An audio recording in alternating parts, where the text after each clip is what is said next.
आप सब जरूर देखें यू टीवी आगरा। राष्ट्रीय शिक्षा नीति 2020 ने भारतीय शैक्षिक प्रणाली में कई महत्वपूर्ण परिवर्तनों का संकेत दिया है, जिसमें कृत्रिम बुद्धिमत्ता, रोबोटिक्स और कोडिंग को बढ़ावा देने के लिए विशेष ध्यान दिया गया है।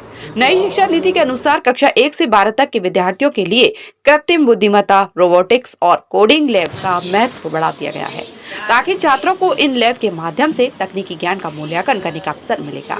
यह प्रयोगशालाएं उन्हें प्रौद्योगिकी की अनुसंधान और विकास के क्षेत्र में सक्षम बनाएंगी। इस अवसर पर अभिभावकगण ने भी प्रयोगशाला का अवलोकन किया एवं डॉक्टर गुप्ता ने भी उन्हें इससे संबंधित समस्त जानकारी प्रदान की। इसके साथ ही चक्रवर्ती गुप्ता ने अभिभावकगण की जिज्ञासाओं को शांत किया। प्राचार्य अरविंद श्रीवास्तव ने कहा कि यह प्रयोगशाला विज्ञान, इंजीनियरिंग और तकनीकी नवाचारों के संगम पर आधारित है। हमारे नवाचारी छात्र इस लैब के माध्यम से नवनीतम रोबोटिक्स और कोडिंग की तकनीकों को सीखने और उन्हें अपने नवीनतम प्रयोग में अनुप्रयोग करने के अवसर प्राप्त करेंगे। Mohammad Ammar, and I'm a robotics trainer in PHN Technology, and I work as a backend engineer.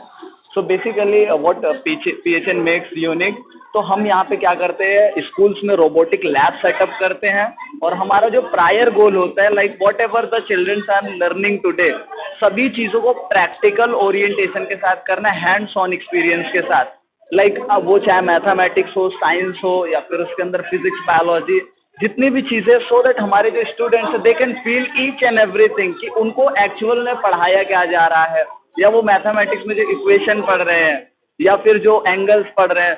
तो जैसे कि हमारे पास बहुत सारे ऐसे कई सारे प्रोटोटाइप्स हैं। तो बेसिकली ये एक ऑटोबॉट है, हम इसे ऑटोबॉट के नाम से बुलाते हैं।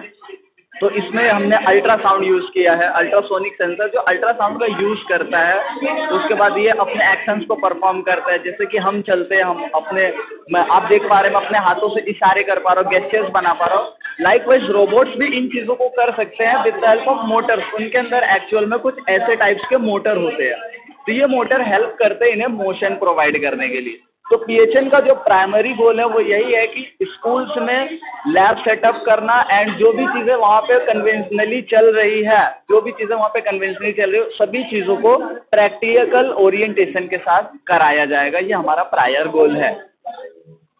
हमारे यहाँ एआरसी लैब, जिसका कि आज हम लोगों ने उद्घाटन किया है। ये एआरसी लैब का मतलब है, ए का मतलब आर्टिफिशियल इंटेलिजेंस, आर का मतलब रोबोटिक्स और सी का मतलब कोडिंग।